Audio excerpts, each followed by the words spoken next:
Bom, então, boa tarde a todos que estão assistindo online, aqui presencialmente, né? Como o professor já falou, eu sou a professora Gisele, e eu vou falar um pouquinho sobre a coexistência entre macrófitas aquáticas e seres humanos. Brevemente falar sobre esse grupo de plantas muito importante e que poucas pessoas conhecem no seu dia a dia. Aqui nessa imagem a gente tem uma Vitória régia, está mudando sozinho. Uma Vitória régia, no Rio Paraguai, e é considerada uma planta aquática, uma macrófita aquática, considerada, inclusive, a maior planta aquática do mundo. Vamos falar um pouquinho... Espera aí que Vamos falar primeiro o que são macrófitas aquáticas, que muitas pessoas podem não saber que existe esse termo, ou ouviu e não sabe o que é. Né? Então, a macrófita aquática vem do grego macros, que quer dizer grande, e phyton, que quer dizer planta. Existem muitos outros termos que se referem a esse grupo de planta, como, por exemplo, as helófitas, inclusive vários termos que foram nomeados por diferentes autores. Então, a gente tem hidrófitas, liminófita, planta palustre, plantas aquáticas herbáceas, macrohidrófitos, traqueófitos aquáticos, plantas aquáticas e macrófitas aquáticas. Diferentes autores foram criando nomes diferentes para esse grupo de planta, e, atualmente, o mais utilizado são as plantas aquáticas ou macrófita aquática. Mas, em várias literaturas, você pode encontrar esses diferentes termos para se referir às macrófitas aquáticas. E, como definição, também, durante a história desse grupo de planta, vários autores, em diferentes anos, nomearam esse grupo de planta de forma diferente. Então, eu vou citar aqui somente uma definição, mas que é a considerada mais completa, que é, segundo Cook et al., 1974, que são vegetais visíveis a olho nu, ou seja, que são vistos sem microscópio, a gente consegue ver ele, porque ele é macro, e apresentam suas partes fotossinteticamente ativas, como, por exemplo, folhas e caules, que fazem fotossíntese e que ficam dentro da água. Então, esses corpos vão ficar permanentemente ou completamente, temporariamente, dentro da água, tanto flutuante quanto submerso. Então, aqui a gente tem um exemplo do aguapé. Esse aguapé aqui, que é chamado de ecórnea, ele é flutuante na água, não enraizado, enquanto que a gente tem uma planta submersa. Essa planta aqui, por exemplo, está numa água transparente, provavelmente lá em Bonito, e são dois exemplos de macrófita segundo essa definição. Dentro desse grupo de macrófitas aquáticas, a gente tem, então, desde algas verdes, como a gente vê aqui, essa cara, que é uma alga carófita, entra também outros tipos de algas verdes, mas a gente também tem samambaias, como essa samambaia aquática, que é a salvínia, ou orelha de onça. Aqui tem uma azola, que é outra samambaia aquática. Inclui também briófitas, então essa aqui é uma hepática, chamada Riciocarpo natans, e a maioria das espécies são angiospermas. Aqui é um exemplo de uma ninféia. Grande parte vai ser compreendida, então, por angiospermas, e não tem gimnosperma dentro desse grupo. Não existem gimnospermas como macrófitas aquáticas. Bom, agora eu vou fazer uma pergunta. As macrófitas aquáticas estão presentes no nosso dia a dia? A gente, às vezes, passa do lado dela e não vê, porque não sabe que existe esse grupo de plantas. Eu vou dar alguns exemplos aqui. O aquarismo, então, quem cria peixes ou algum organismo aquático, provavelmente trabalha com plantas aquáticas, nem que sejam artificiais, mas que é uma plantinha para enfeitar o seu aquário. Nos jardins aquáticos, também, hoje em dia, o paisagismo está utilizando muito os laguinhos artificiais, para fazer uma parte da composição do paisagismo, como jardins aquáticos. Na culinária, muitas espécies são comestíveis. Aqui um exemplo da Vitória régia, que possui definidas nutrientes, minerais, e tem suas partes comestíveis, como, por exemplo, o rizoma, que é o caule, a região da folha, como esse pecíolo aqui, que a gente vê cortadinho aqui nos vidros, e são bem apreciados na culinária. Mas esse aqui é um exemplo, existem outras espécies também que são apreciadas na culinária. Geralmente, a gente vê em jornal, em reportagem, as hidrelétricas lotadas por infestação de macrófitas, que são essa parte verde aqui todinha, nessa barragem. E a gente vê também corpos de água, como corpos, principalmente, de rios e riachos que estão poluídos com muitas plantas aquáticas, e que, às vezes, até aparece em jornais. Mas esse grupo de plantas ocorre em ecossistemas aquáticos, então não precisa necessariamente ter água para eles ocorrerem, excluindo uma forma de vida que eu vou falar depois. E eles vão estar em rios, córregos, lagoas, nas nascentes, nos pantanais, nos Everglades, que são os pantanais da Flórida, em mangues, em várias regiões que tenham água, então você vai encontrar esse grupo de plantas. Então, provavelmente, quando você for pescar, a partir de agora, você vai prestar atenção se tem uma plantinha aquática lá, uma macrófita. E devido a esse grupo ser muito heterogêneo, possuir várias morfologias dos seus indivíduos, e eles são classificados segundo as suas formas de vida. Então, baseado principalmente nas adaptações que eles possuem em relação ao ambiente. Aqui a gente vê nesse esquema desses autores aqui do lado, né, uma distribuição desses organismos da margem até a região profunda de um corpo d'água. Isso acontece naturalmente porque esses diferentes organismos têm características importantes para eles se distribuírem nesse corpo d'água. Então, a gente pode encontrar todas essas classificações que estão aqui embaixo, do 1 ao 7, então são 7 formas de vida, no qual a gente pode ver que, então, número 1, nós temos uma submersa fixa, como, por exemplo, essa cabomba aqui. Geralmente, são plantas que a gente usa muito em aquário. Temos submersas livres, aqui, no caso, essa aqui está enraizada, né? Deixa eu voltar aqui. Essa aqui está enraizada no fundo e submersa na água, embaixo da lâmina d'água, né? A segunda, ela está submersa, entretanto, ela não está enraizada. Então, a gente fala que ela é livre na água. Você consegue passar a mão e pegar ela. Temos as flutuantes fixas, como a vitória amazônica, a ninféia, que são essas plantas que são enraizadas no solo, embaixo da água, mas as folhas ficam flutuando na água, como a gente vê aqui. Flutuantes livres, que são essas que são levadas pela correnteza, como, por exemplo, aqui o alface da água. A gente tem outras que são bem comuns a gente ver passando no rio quando a correnteza está levando. Então, justamente porque elas ficam flutuando na lâmina d'água. Temos as emergentes, que são essas plantas que se localizam geralmente dentro da água, pelo menos metade do corpo dela, a raiz ou o caule vai estar dentro da água, e o restante, principalmente o pecíolo, a inflorescência e aí as lâminas foliares, vão estar para fora da água, então elas são emergentes. Temos as anfíbias, que são, como, por exemplo, essa mimosa, são plantas que conseguem sobreviver tanto no seco quanto na água. Então, aqui a gente tem um exemplo dessa planta, que aqui em cima a gente consegue ver nessa foto que ela está dentro da água, no campo inundado, e aqui ela está no campo seco. E está vivendo nos dois ambientes tranquilamente, porque ela tem adaptações de uma planta anfíbia e consegue viver nesses ambientes. E, por último, nós temos as epífitas, que são as plantas que vivem sobre outras, como o nome já diz. Então, essa aqui é o Xcario cubense, que é uma ciperácea que está vivendo, ela cresceu sobre uma outra planta flutuante. Tá? Então, essa distribuição é extremamente importante para que as plantas se organizem ecologicamente no ambiente. Tá? Então, a comunidade de macrófitas tem essa diversidade enorme, como a gente vê nessa foto, de formatos, hábitos diferentes e de distribuição dentro do corpo d'água de forma diferente. Né? E como ela se mantém nesses ambientes? Ela se mantém através de banco de sementes. Esses bancos de sementes ficam embaixo da água, no sedimento daquela região que tem água. Né? Então, uma lagoa, no fundo dela, provavelmente vai ter um banco de semente no sedimento, e essas plantas se mantêm através dessa estratégia reprodutiva, ou também através de propágulos, como a gente vê aqui o rizoma, que é um tipo de caule da ninféia, e que se mantém também em dormência nesse banco de semente. E, conforme, por exemplo, essa água seca, eles vão permanecer em dormência nesse banco, e na próxima fase que chova, por exemplo, ou inunde, esses organismos vão voltar a nascer nessa lagoa, ou nessa região com água. Então, aqui, no caso do rizoma, ela será um clone, e, no caso da semente, a gente tem variabilidade genética, né? Mas ambas é uma forma de se manter no ambiente. A dispersão desse grupo de planta ocorre principalmente por zoocoria. Então, muitos animais, como a gente vê nessas fotos, vão fazer esse processo de levar uma plantinha para lá, um propágulo para cá, uma semente na perninha. Né? Mas também existem dispersões via nemocoria e hidrocoria. Principalmente, as sementes têm a característica adaptativa para ser via hidrocoria, pela água. Então, essas plantas, apesar de estarem na água, inclusive as submersas, emergem suas flores para fora da lâmina d'água para que os insetos visitem, principalmente besouros e himenóptera, né, inclui abelhas e vespas. Aqui um exemplo de uma cabomba, que é uma planta submersa, mas veja, as florzinhas dela ficaram para fora da água, justamente para uma abelha visitar. Agora, vamos questionar qual a importância ambiental das macrófitas aquáticas. Agora que eu já sei quem elas são, elas têm importância alguma? Será? Na verdade, elas têm muitas importâncias vitais para interações ecológicas, principalmente com os organismos que convivem com elas e usam delas para alguma coisa. Aqui, nessa imagem, a gente vê uma aranha ali, né, andando por cima da salvínia. Temos aqui ovinhos de pomácea, que é um molusco, um caracol. Temos aqui besourinho, né?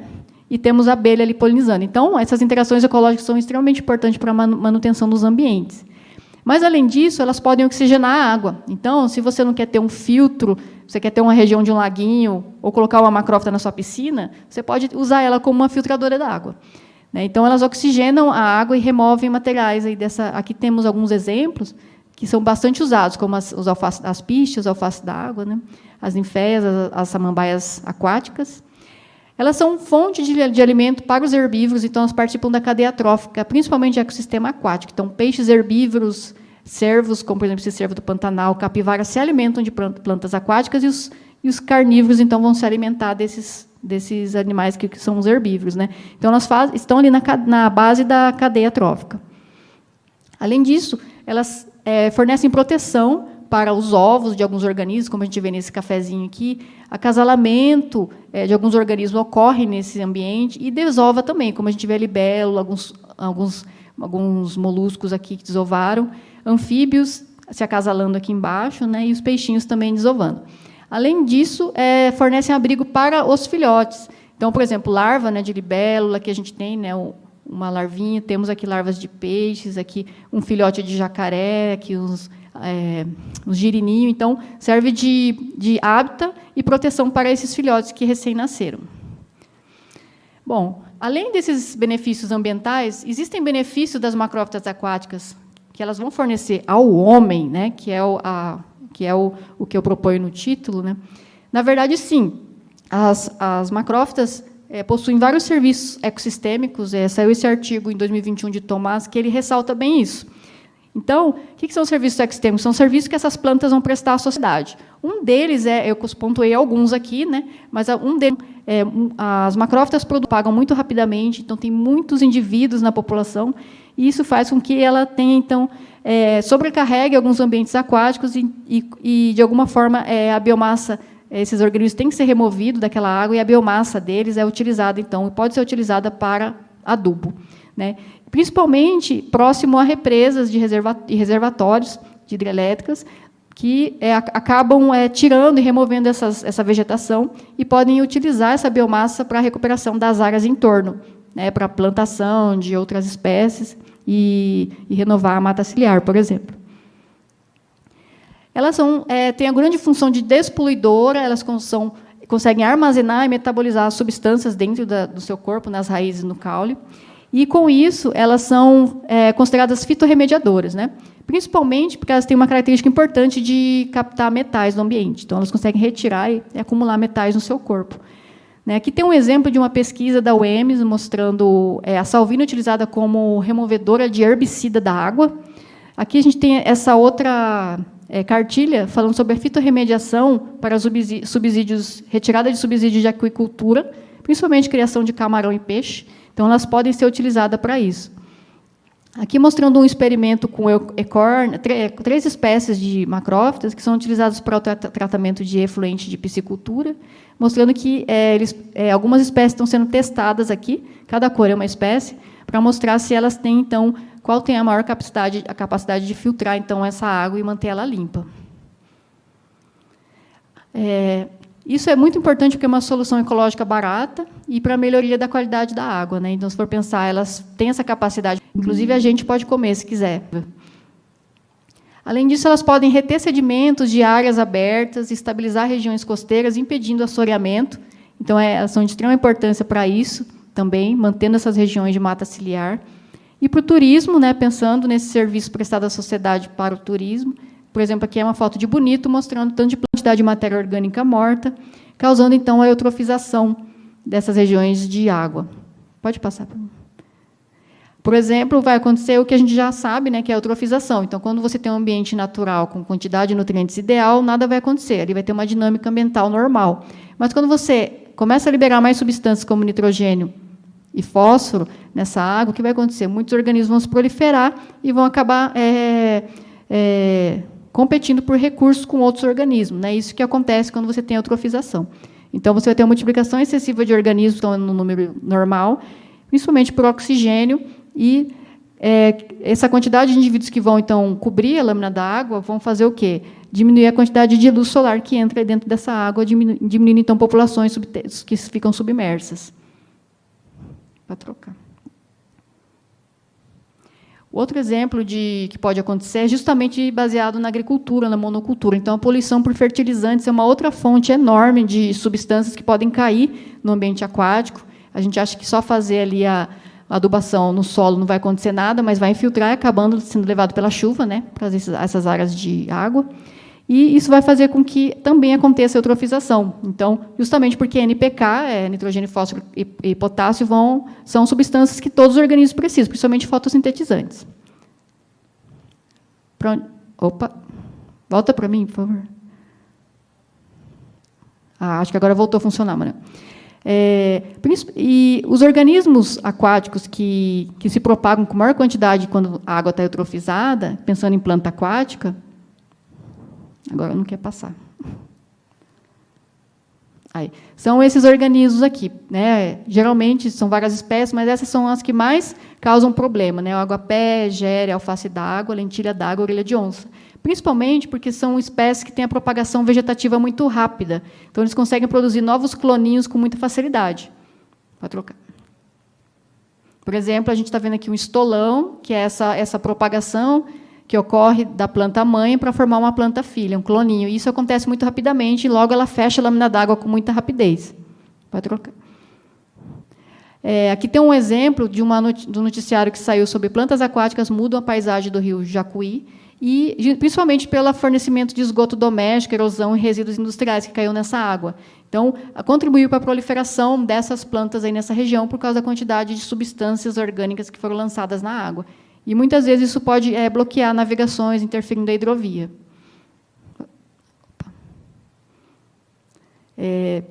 Outro problema que pode acontecer principalmente na criação de represas de hidrelétricas. Quando a gente faz o pessoal faz um represamento, né, eles interferem nas bacias hidrográficas. Então, eles mudam esse ciclo que acontecia naturalmente. Interferem nesse ciclo de água que tinha, né, características próprias de um corpo d'água, por exemplo, lótico ou lêntico, principalmente o lótico, né? Isso vai fazer com que tenha uma grande estabilidade limnológica naquela região de represa e vai fazer com que ocorra alteração da comunidade de plantas aquáticas que ocorriam ali, né? Principalmente porque, quando você faz o represamento, muitas plantas morrem, árvores são afogadas, esse material que fica ali embaixo vai acabar virando matéria orgânica. Isso acaba aumentando a quantidade de nutrientes que tem nessa região e fazendo com que as populações de plantas que são trazidas pelo rio, na hora da entrada da água no reservatório, aumentem os seus indivíduos. Aqui tem um exemplo tem duas fotos mostrando como as principais coisas que podem acontecer. A macrófita entupir as turbinas, então veja que o tanto de planta que tem aqui perto da turbina. Isso é um grande problema para eles, né, o entupimento de turbinas. Além disso, opa, por que foi lá para frente? Além disso, tem algumas condições que são próprias do reservatório que podem aumentar a quantidade de indivíduos de algumas espécies, como, por exemplo, os nutrientes que ficam dissolvidos ali, a temperatura da água nessa região e a profundidade da água também. Então, outro problema que é muito comum, que é causado pelo humano, é o desmatamento. E o desmatamento, principalmente das matas ciliares, pode interferir na comunidade de plantas aquáticas que tem ali. Então, tem um estudo que fala que a vegetação da margem atua como um filtro ambiental, principalmente porque as árvores da margem do rio fazem sombra na região da água, e essa sombra permite com que mais espécies ocorram, então tem uma riqueza maior. Né, diferente de uma região que tenha um sol pleno, que vai favorecer algumas espécies e diminuir, então, a riqueza de espécies aí nesse corpo d'água. Agora, falando problemas causados da biodiversidade das macrófitas aquáticas. Né? Existe algum problema que pode diminuir a diversidade dessas plantas? Existe. Eu vou dar um exemplo aqui, que é principalmente a alteração dos fluxos de inundação de áreas úmidas, principalmente o Pantanal. Então, para quem já ouviu falar, né, ou não ouviu, o Pantanal tem ciclos de inundações que são anuais, como a gente pode ver nesse gráfico aqui, cada linha é um ano, e essa inundação acontece anualmente, e, geralmente, acontece dessa forma. Então, chove nas cabeceiras, essa água escoa para os rios, o rio aumenta a quantidade da sua água, como a gente vê nesse esquema, e essa água sai do rio para a planície. E acontece isso aqui, fica inundada a planície, certo? Daí a gente chama esse período de cheia. Na seca acontece o contrário. Então, a quantidade de água que tinha no rio diminui, a água que estava nessa planície vai voltar para a calha do rio e, então, vai desaguar no rio maior. E a gente chama esse período de seca. Resumidamente, é isso. Né? A gente tem um ciclo muito importante de de inundação no Pantanal que controla as populações e comunidades que vivem ali. Tanto planta quanto os animais dependem, são adaptados e acostumados, entre aspas, são adaptados a essas condições de cheia seca. Então, é um ciclo, isso é extremamente importante. Nessa imagem, a gente pode ver uma imagem do meu doutorado, que eu montei para a apresentação do meu doutorado. A gente pode ver aqui, na seca, a gente tem pouca água, na enchente começa a encher de água, e aqui começam a surgir as formas de vidas que eu falei lá no começo. Então, existe uma variação nas formas de vidas que ocorrem em diferentes fases do ciclo da inundação, que são essas 4, né? Seca, enchente, cheia e vazante. Isso vai mudando conforme vai aumentando e diminuindo a quantidade de água, a profundidade de água, a quantidade de nutrientes. E como a gente vê a vazante, que tem mais formas de vidas perto das demais. E de onde vem toda essa água, né, que inunda o Pantanal? Vem dos planaltos. Mas qual que é o problema? Existe um grande problema aí, que é o que está acontecendo nos planaltos. Para quem não sabe, a Chapada do Guimarães é considerado um planalto, né, onde recebe as chuvas que vão para o Pantanal Norte, depois escoam para o Pantanal Sul. E existem muitas alterações que estão acontecendo nesse planalto, como a monocultura, a pecuária extensiva e as pequenas centrais hidrelétricas. Isso é um extremo problema, porque vão acabar alterando essas inundações. Vão fazer com que tenha ou uma cheia intensa ou uma seca extrema. Isso vai interferir na funcionalidade desse ecossistema que tem as adaptações, que já tem organismos adaptados, vai excluir algumas formas de vida, principalmente falando em macrófitas aquáticas, e, secundariamente, os organismos que dependem dessas plantas.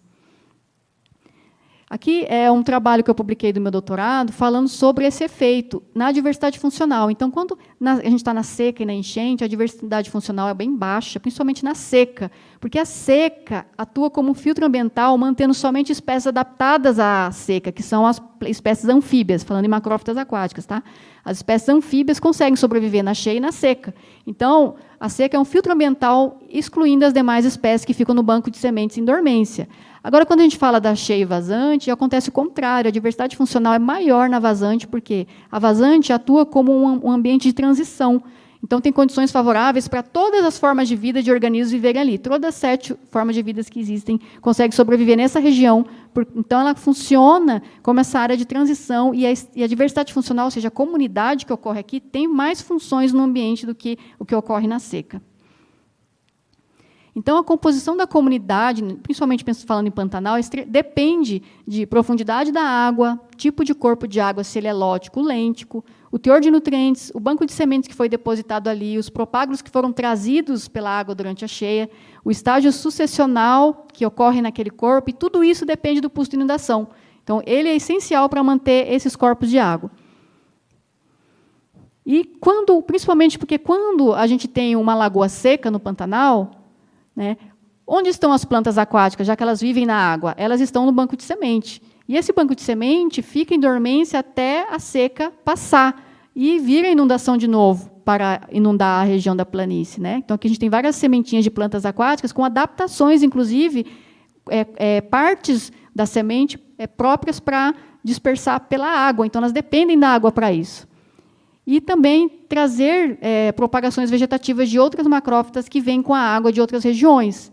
Então, se não tem mais a inundação, a água não entra mais na planície, o que vai acontecer? Não existe mais a regeneração dessas espécies. Então, o banco de semente que está em dormência acaba morrendo e não substituindo mais as espécies aquáticas, principalmente as essencialmente aquáticas, porque as anfíbias podem sobreviver, mas as que dependem 100% da água. Então, essas vão ser eliminadas e a gente vai perder a diversidade florística que ocorre nessa região. Tá? Então, alterações causadas pelo uso da terra influenciam grandemente nas comunidades de macrófitas, resultando em menos serviços ecossistêmicos, que é extremamente importante, e serviços ambientais dessas macrófitas para os seres humanos e os animais, e também diminui a diversidade de espécies que a gente pode até nem conhecer ainda. Tá? Aí, agora tem mais 4 slides sobre algumas curiosidades sobre planta aquática, que eu quis trazer. Por exemplo, isso aqui são as lentilhas d'água, elas são consideradas as menores angiospermas do mundo, acredite, apesar dela não ter raiz e não ter um caule bem estruturado, ser uma folha, ela produz flores, ela é da família Araceae, então produz uma inflorescência com uma única flor. Temos também... aqui a gente pode ver bastante juntas, então elas conseguem cobrir uma área de água. Aqui no dedo a gente consegue ver o tamanho dela, que são vários organismos minúsculos, Temos também a ninféia, tem uma curiosidade bem legal dela, que a ninféia, algumas espécies abrem a sua flor à noite, essa foto é no Pantanal, e elas emitem, à noite, a temperatura da flor aumenta, ela emite um odor de éter, e esse éter atrai besouros. Então, esses besourinhos que estão ali entram na flor para se acasalar, vem mais de um casal, e eles se acasalam e comem partes das flores, e depois liberam e levam o pólen para outra flor. Então, é bem legal essa característica dessa flor. E ela abre à noite justamente para atrair essa espécie de besouro, que ela é polinizada por ele. A Vitória Régia também faz isso, mas o que é legal dela é mostrar que essas folhas boiam, porque embaixo dela tem esses espaços que chamam tabiques, que fazem com que ela flutue, fazendo uma bolsa de ar embaixo da folha, mas não dá para subir, gente. Não suba em cima da folha, porque você vai cair. Tá? Além disso, o fruto dela, que é esse fruto enorme, tem quase 40 centímetros, e essa semente dela, está vendo essa membrana aqui em volta? É uma bolsinha de ar que faz com que essa semente flutue. Então, é uma forma de hidrocoria que ela adquiriu para dispersar a sua semente. E aqui a gente tem uma planta carnívora, que chama utriculária, e ela tem essas bolsinhas, que são como microestômagos, que captam invertebrados, como a gente pode ver aqui nessa imagem, né, da água. Então, ela é uma planta carnívora aquática. Aqui a gente pode ver o trículo de perto, que é essa bolsinha com esses pelinhos, esses tricomas, que absorvem, entram em contato com os invertebrados, então, e digerem esses organismos. Tá, e aqui tem uma mais de perto mostrando os utrículos, esse flutuador, que prova para a gente que as flores das macrófitas são colocadas para fora da água e ficam emersas. Então, é isso. Eu gostaria de agradecer, e se tiver alguma dúvida. Obrigada.